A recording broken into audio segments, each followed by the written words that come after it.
Students, we will discuss about the important news. First news is regarding the Kerala state government के perspective से है। Students, Kerala state government का demand है कि जो वायनाड के अंदर लैंडस्लाइड का इंसिडेंट हुआ उसको नेशनल डिजास्टर के रूप से डिक्लेयर किया जाए। तो स्टूडेंट्स, अगर हम नेशनल डिजास्टर के पर्सपेक्टिव से डिस्कस करें तो आप देखिए कि क्या कोई लेजिस्लेटिव प्रोविजन अवेलेबल है नेशनल डिजास्टर के रिगार्डिंग में। तो आपको जो लेजिस्लेटिव प्रोविज़न है वो नहीं देखने के लिए मिलता है कि किस समय के अंदर में किस नेचुरल क्लाइमेटी को यहाँ पे नेशनल डिजास्टर के रूप से डिक्लेयर करना है, उसका लेजिस्लेटिव प्रोविज़न है वो नहीं अवेलेबल है। 10th फाइनेंस कमीशन के द्वारा इसको एग्जामिन भी किया गया था कि किस समय के दौरान में किसी भी नेचुरल जो क्लाइमेटी है उसको नेशनल डिजास्टर के रूप से डिक्लेयर करना है। तो उस समय में आप देखिएगा एग्जामिन किया गया कि 1/3 अगर स्टेट का जो पॉपुलेशन है वो इम्पैक्ट होता है किसी भी नेचुरल क्लाइमेटी की वजह से, तो उस समय में उसको नेशनल डिजास्टर के रूप से डिक्लेयर किया जा सकता है। तो स्टेट का 1/3 पॉपुलेशन है वो ज़रूर से इम्पैक्ट होना चाहिए उस क्लाइमेटी की वजह से, उस समय में उसको नेशनल डिजास्टर के रूप से डिक्लेयर किया जाएगा। स्टूडेंट, 2018 के समय में जब केरल के वहाँ पे फ्लड का जो सिचुएशन क्रिएट हुआ था तो उस समय भी आप देखिए कि उसको नेशनल डिजास्टर के रूप से डिक्लेयर करने का जो डिमांड है वो किया गया था केरल स्टेट गवर्नमेंट के द्वारा। 2018 का जो फ्लड है उस दौरान में डैम की वजह से वो जो फ्लड का जो सिचुएशन है वो क्रिएट हुआ था। नेक्स्ट अगर हम डिस्कस करें स्टूडेंट्स यहाँ पे नेशनल डिजास्टर का जो कैटेगरी है उसके पर्सपेक्टिव से, तो आप देखिए कि जो नेशनल डिजास्टर है उसको 2 कैटेगरी के अंदर डिवाइड आपको देखने के लिए मिलता है। एक नेचुरल कैटेगरी के अंदर नेशनल डिजास्टर है जिसके अंदर अर्थक्वेक उसका पार्ट है, फ्लड उसका पार्ट है, अर्बन फ्लड भी उसका पार्ट है। स्टूडेंट्स, आप देखिए कि आपको पता होना चाहिए कि जो अर्बन जो फ्लड का सिचुएशन क्रिएट होता है उसको भी नेचुरल कैटेगरी का जो पार्ट है वो रखा गया है एज ए नेशनल डिजास्टर की कैटेगरी के अंदर में। इसके अलावा सुनामी है, साइक्लोन है, लैंडस्लाइड है, लैंडस्लाइड भी इसका पार्ट है, जो लैंडस्लाइड का इंसिडेंट वहाँ पे देखने के लिए मिला वायनाड के वहाँ पे। इसके अलावा स्टूडेंट्स एक मैनमेड कैटेगरी भी यहाँ पे है। मैनमेड कैटेगरी के अंदर में आपको बायोलॉजिकल है, न्यूक्लियर कोई डिजास्टर का सिचुएशन क्रिएट होता है, या आप देखिए कि बायोलॉजिकल के अलावा जो न्यूक्लियर है और केमिकल कोई सिचुएशन क्रिएट होगा तो उस समय में इसको डिक्लेयर किया जा सकता है नेशनल डिजास्टर के रूप से। स्टूडेंट्स, आपको यहाँ पे एक जानकारी होना चाहिए, काफ़ी बार आप देखिए कि मानसून के समय में हम लाइटनिंग के पर्सपेक्टिव से रीड करते हैं कि लाइटनिंग की वजह से काफ़ी कुछ लोगों का डेथ हुआ।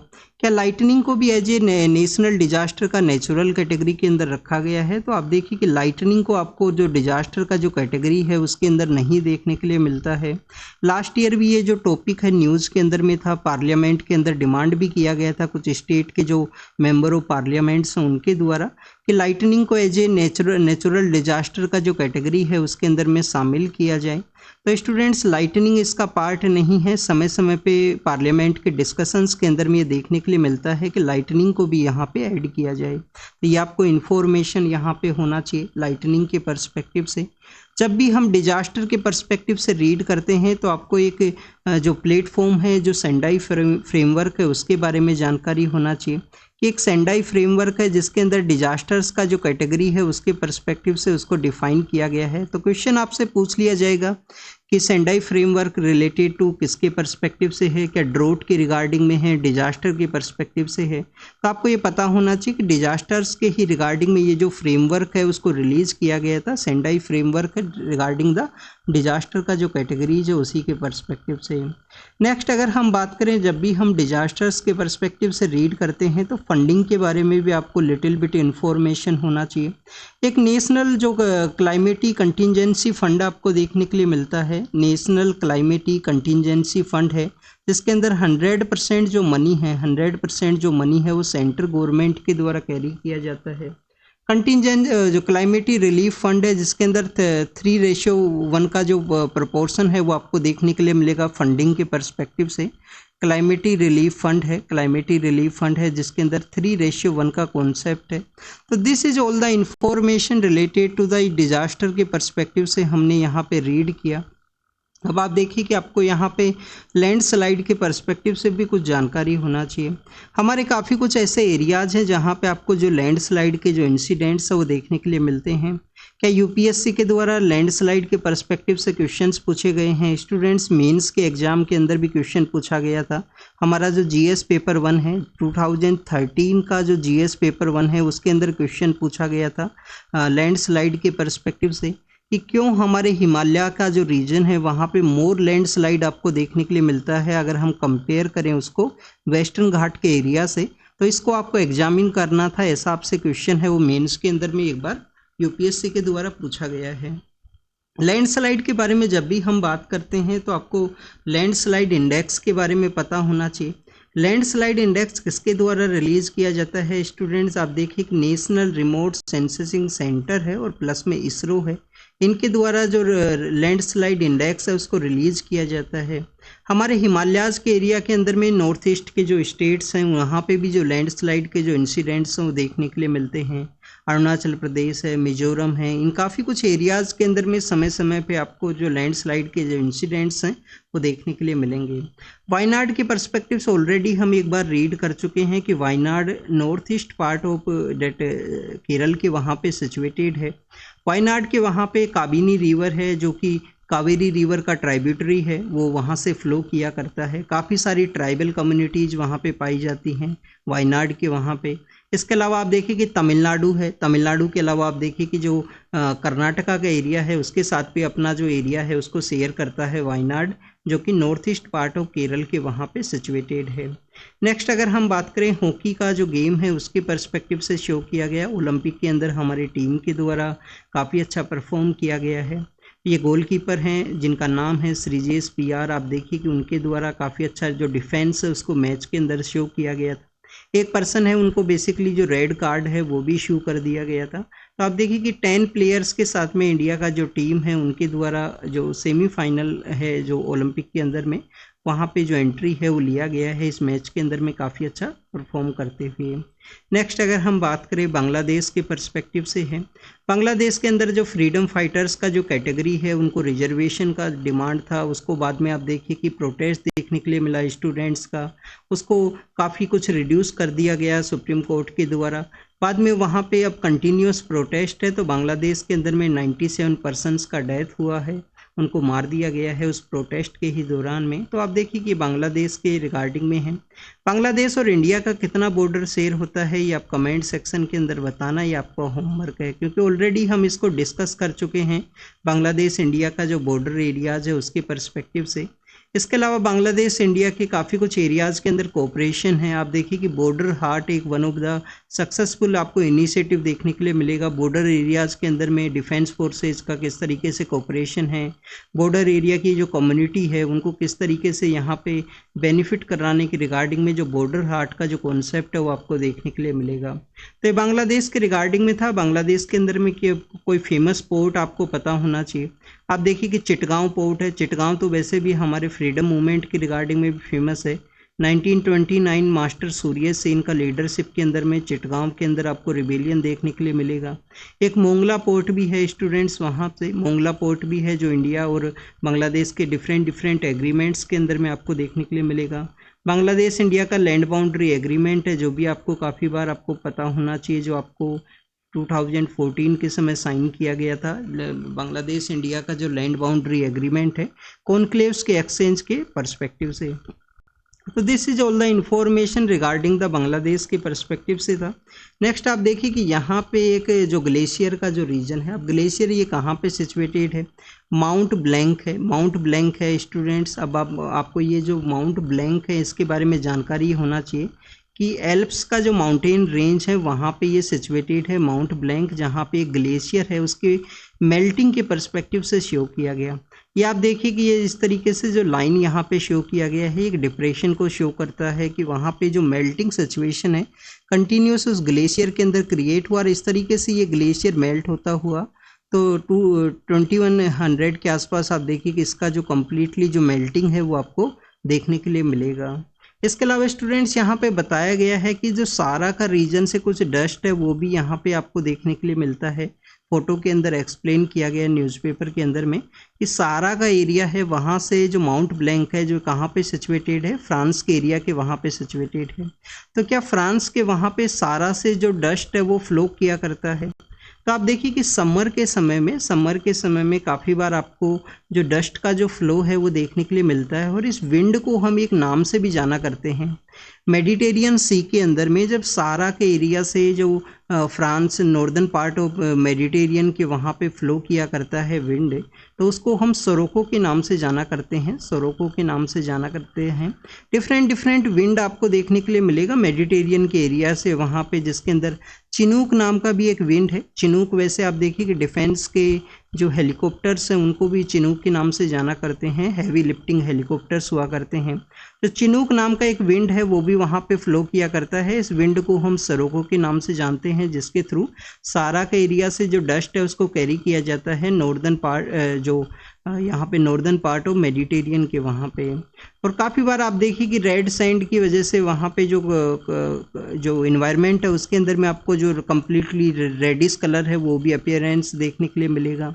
सेरेमिक इंडस्ट्रीज़ के बारे, सेरेमिक जो यहाँ पे बर्तन हैं उनके बारे में बताया गया है कि एजेस के थ्रू जो मटेरियल्स का यूज़ किया गया। इंडस वैली सिविलाइजेशन के समय भी यहाँ पे आप देखिए कि आपको डिफरेंट जो सेरेमिक्स है उनका जो प्रोडक्शन है, उनका जो यूज है वो देखने के लिए मिलता है। रेड एंड ब्लैक वेयर नाम का जो हम काफ़ी बार रीड करते हैं। यहाँ पे इंडस वैली सिविलाइजेशन के अलावा आप देखिए कि तमिलनाडु का जो खिलाड़ी एग्जाबिशन है, जिसके बारे में लास्ट ईयर ही हमने उसके बारे में रीड भी किया होगा न्यूज़पेपर के अंदर में, क्योंकि आप देखिए कि 2023 के समय में तमिलनाडु का ये जो खिलाड़ी एग्जाबिशन है वो न्यूज़ के अंदर में था। तो वहाँ पे भी जो सेरेमिक के जो यहाँ पे जो बर्तन हैं उनके बारे में एक्सप्लेन किया गया है। नेक्स्ट अगर हम बात करें साइंटिफिक सेक्टर के अंदर में बजट के एलोकेशन के पर्सपेक्टिव से है। स्टूडेंट्स लास्ट कुछ ईयर्स के पर्सपेक्टिव से अगर हम डिस्कस करें तो चाहे एडवांस जो सुपर कंप्यूटिंग मिशन हो, क्वांटम टेक्नोलॉजी का मिशन हो, प्राइवेट इन्वेस्टमेंट को कैरी करना हो, तो इसके अलावा आप देखिए कि आपको अनुसंधान जो नेशनल रिसर्च फाउंडेशन है, ये सब आपको काफ़ी कुछ ऐसे साइंटिफिक सेक्टर का जो बजट के अंदर में अनाउंसमेंट है वो देखने के लिए मिलता है। बट अगर हम बात करें जो लैब लेवल के ऊपर जो इनोवेशन है उसका जो कॉमर्शलाइजेशन करने के अंदर में जो कम्प्लीटली जो फेलिंग कॉन्सेप्ट आपको देखने के लिए मिलता है कि बजट के अंदर में जो लैब लेवल के ऊपर, तो यहाँ पे आप देखिए कि लेबोरेटरीज़ के अंदर में कम्प्लीटली जो न्यू इनोवेशन है उसको कैरी किया गया, बट उसको कॉमर्शलाइजेशन नहीं किया गया, उसको प्रॉपर फंडिंग है वो नहीं अवेलेबल है। साइंस सेक्टर का जो हमारा बजट का जो अलोकेशन है वो आपको काफ़ी बार इसका जो कम अलोकेशन की वजह से न्यूज़ के अंदर देखने के लिए मिलता है। यहाँ पे काफ़ी कुछ एरियाज़ के बारे में डिस्कस किया गया है। हम कुछ डेवलपमेंट्स के पर्सपेक्टिव से डिस्कस करते हैं। जैसे कि आप देखिए कि क्रिटिकल जो मिनरल्स हैं, जो हमारे क्रिटिकल मिनरल्स हैं, उनका एक मिशन है उसको लॉन्च किया गया कि 25 जो क्रिटिकल मिनरल्स हैं उनको यहाँ पे बूस्ट किया जाएगा, उनका प्रोडक्शन को। हमारा जो इंटरनेशनल जो राइस रिसर्च इंस्टीट्यूट है, कहाँ पे है वैसे international rice research institute students? Philippines के वहाँ पे सिचुएटेड है। इंडिया के अंदर इसका जो ब्रांच है वो कहाँ पे है? एक तो बनारस के अंदर है, एक आप पंजाब जो यूनिवर्सिटी है उसका आप देखिए लुधियाना के वहाँ पे भी आपको इसका एक ब्रांच देखने के लिए मिलेगा। तो इंटरनेशनल राइस रिसर्च इंस्टीट्यूट है। नेशनल एग्रीकल्चर जो फूड टेक्नोलॉजिकल इंस्टीट्यूट है मोहाली। स्पेस सेक्टर के अंदर में 1000 करोड़ का जो अलोकेशन के बारे में डिस्कस किया गया कि स्पेस सेक्टर को किस तरीके से बूस्ट किया जा सके। तो डिफरेंट साइंटिस्ट के द्वारा बजट के अंदर में साइंस सेक्टर का जो इनोवेशन है, जो साइंस आप देखिए कि हर एक सेक्टर का, स्पेस सेक्टर का अलग से, एग्रीकल्चर का इनोवेशन और हमारा जो डेयरी सेक्टर है उसका अलग से इनोवेशन को कैरी किया जाए। डिपार्टमेंट ऑफ बायोटेक्नोलॉजी है। इसके अलावा जो क्वांटम टेक्नोलॉजी अनुसंधान नेशनल रिसर्च फाउंडेशन है, उन सभी के बारे में यहाँ पे डिस्कस किया गया है जो बजट के अंदर में साइंस सेक्टर के पर्सपेक्टिव से न्यूज़ के अंदर देखने के लिए मिला। इन्फ्लेशन के रिगार्डिंग में है कि हमारा जो कोर सेक्टर है, कोर सेक्टर के अंदर कितना इंडस्ट्री है स्टूडेंट्स? 8 इंडस्ट्री हैं। 8 हमारी कोर इंडस्ट्री हैं जो इन्फ्लेशन की रिगार्डिंग में उनसे चेक किया जाता है कि इन 8 इंडस्ट्रीज़ के अंदर में किस तरीके से यहाँ पे प्रोडक्शन इंक्रीज हुआ है या नहीं। तो 5 इंडस्ट्रीज़ के अंदर में बताया गया है कि जो प्रोडक्शन है वो लिटिल बिट यहाँ पे डिक्लाइनिंग फेज के अंदर में है। तो तो आप देखिए कि आपको यहाँ पे जो कोर इंडस्ट्रीज़ के बारे में जानकारी होना चाहिए। अब काफ़ी बार हम इनके बारे में डिस्कस कर चुके हैं, तो आप कमेंट सेक्शन के अंदर बता देना। अगर आपको पता है तो भी एक बार रीड कर लेना, जिससे कि आपको और अच्छे से याद हो पाए। बार बार रिवाइज करोगे तो आपको कंटिन्यूस अच्छे से याद रह पाएंगी। 8 इंडस्ट्री हैं यहाँ पे कोर सेक्टर के अंदर में, और हमारा जो IIP इंडेक्स है उसके अंदर 40% का वेटेज आपको कोर इंडस्ट्री का देखने के लिए मिलता है। इन्हीं 8 इंडस्ट्रीज़ का जो 40% वेटेज है IIP इंडेक्स के अंदर में। IIP index basically industrial production के रिगार्डिंग में है कि इंडस्ट्रियल सेक्टर के अंदर किस तरीके से प्रोडक्शन देखने के लिए मिला। अभी हमारे जनरल इलेक्शंस कंप्लीट हुए हैं, इन्फ्लेशन यहाँ पे देखने के लिए मिला है, तो उसी के रिगार्डिंग में कि इलेक्शन का ओवरहैंग है, इन्फ्लेशन अभी क्यों यहाँ पे कंसर्न है, प्राइस राइज क्यों है, क्या कोर सेक्टर के अंदर डिक्लाइन है वो एक रीजन है, या आप देखिए कि जो एक्सट्रीम हीट का जो सिचुएशन देखने के लिए मिला जिसकी वजह से भी नॉर्दर्न पार्ट ऑफ इंडिया के अंदर में या कोर सेक्टर इंडस्ट्रीज़ का जो प्रोडक्शन है उसके ऊपर भी इम्पैक्ट देखने के लिए मिला है। तो उन सभी के बारे में यहाँ पे डिस्कस किया गया है कि वेस्टर्न पार्ट ऑफ इंडिया या north western part of India को किस तरीके से एक्सट्रीम जो क्लाइमेटिक इवेंट है स्पेशली समर के अंदर में, जिसका भी इम्पैक्ट एग्रीकल्चर के ऊपर भी देखने के लिए मिला। आप देखिए कि डेयरी सेक्टर के ऊपर भी एक्सट्रीम हीट का जो इम्पैक्ट है वो देखने के लिए मिलता है, उसकी वजह से भी आपको काफ़ी कुछ एरियाज़ के अंदर में डिफरेंट जो इम्पैक्ट है वो देखने के लिए मिलेगा। MG नरेगाज के पर्सपेक्टिव से यहाँ पे डिस्कस किया गया है। तो जब भी MG नरेगा के बारे में हम डिस्कस करते हैं आपको एक इन्फॉर्मेशन यहाँ पे होना चाहिए। आप देखिए कि इसके अंदर जो रियल टाइम जो डाटा है और जो एक्चुअल डाटा आपको यहाँ पे रिकॉर्ड किया जाता है उसके अंदर एक डिफरेंस आपको देखने के लिए मिलता है। अनएम्प्लॉयमेंट का एक अनाउंसमेंट का जो कॉन्सेप्ट है MG नरेगा के अंदर में, अनएम्प्लॉयमेंट का अनाउंसमेंट का कॉन्सेप्ट क्या है कि किसी पर्सन के द्वारा रजिस्टर कर दिया गया एज ए यहाँ पे MG नरेगा वर्कर के रूप से। तो आप देखिएगा अगर उनको प्रॉपर एम्प्लॉयमेंट है वो नहीं प्रोवाइड किया गया तो उस समय में उनको अनएम्प्लॉयमेंट का जो अलाउंस है वो दिया जाएगा। उनको कुछ मनी है 1/4 जो वेज रेट का 1/4 है वो दिया जाएगा 30 डेज के बाद में, अगर उनको आने वाले 30 दिन के अंदर कोई भी एम्प्लॉयमेंट है वो नहीं ग्रांट किया जाता है। तो स्टूडेंट्स यहाँ पे डाटा का जो लैकिंग है उसके पर्सपेक्टिव से डिस्कशन है। स्टेट्स का यहाँ पे जो अनएम्प्लॉयमेंट को जो एड्स है वो सप्लाई करना चाहिए, उसके अंदर जो फॉलिंग है उसके पर्सपेक्टिव से डिस्कस किया गया। नेक्स्ट अगर हम बात करें MSME सेक्टर के रिगार्डिंग में है, सुप्रीम कोर्ट के द्वारा जो हमारे बैंकिंग सेक्टर्स हैं उनको यहाँ पे डायरेक्शन इशू किया गया है कि MSME के अंदर जो स्ट्रेस है उसको एग्जामिन करने से पहले आप देखिए कि MSME सेक्टर का जो स्ट्रेस है उसको आपको एग्जामिन करना चाहिए। उससे पहले उसको NPA के अंदर में आप डिक्लेयर करते हो नॉन परफॉर्मिंग जो असेट के रूप से। और जब भी किसी असेट को NPA के रूप से डिक्लेयर कर दिया जाएगा तो आप देखिए कि जो सरफराजी एक्ट है, जो हमारा सरफराजी एक्ट है उसके थ्रू उसको डील किया जाएगा। 2002 का जो सरफराजी एक्ट है उसके थ्रू इसका जो डीलिंग है वो आपको देखने के लिए मिलता है, जिसमें असेट का रिकंस्ट्रक्शन है, असेट रिकंस्ट्रक्शन ARC, आपको काफ़ी कुछ ये सब आप रीड करोगे जब आप इकोनॉमी के जो बेसिक इन्फॉर्मेशंस आपको ज़रूर से होगा। तो आप देखिए कि उसको NPA के अंदर में डिक्लेयर करने से पहले उसका स्ट्रेस का जो मेजर है, स्ट्रेस को फाइंड करने का ज़रूरत है बैंकिंग सेक्टर्स को। ये यहाँ पे MSME जो रिस्ट्रक्चरिंग कॉन्सेप्ट है उसके रिगार्डिंग में यहाँ पे एक अपील है उसको फाइल किया गया था सुप्रीम कोर्ट के अंदर में। उससे पहले एक हाई कोर्ट के द्वारा इस अपील को रिजेक्ट भी कर दिया गया था। स्टूडेंट्स आज 5 अगस्त का जो डे है, आप देखिए कि 5 अगस्त 2019 के समय जम्मू एंड कश्मीर को बाइफरकेट किया गया था। लद्दाख को एक डिफरेंट यूनियन टेरिटरी बनाया गया। वहाँ के जो मेंबर ऑफ पार्लियामेंट है उनके द्वारा Ladakh should be govern by the Ladakhis, इस तरीके से उनके द्वारा एक स्टेटमेंट है वो दिया गया है। जम्मू एंड कश्मीर के अंदर भी जो लोकल पीपल्स है उनका डिमांड आपको देखने के लिए मिलता है कि इलेक्शंस को वहाँ पे कैरी आउट किया जाए, जिससे कि लोग जो क्वेश्चंस है वो कर सकें, वहाँ के जो इलेक्टेड रिप्रेजेंटेटिव्स हैं उनके द्वारा वर्क है उसको कैरी आउट किया जा सके। Next is about the Nigeria के पर्सपेक्टिव से है। नाइजीरिया के वहाँ पे आप देखिए कि सिचुएशन है वो काफ़ी ज़्यादा डिटोरेटिंग है, तो उसी के रिगार्डिंग में डिस्कस किया गया है।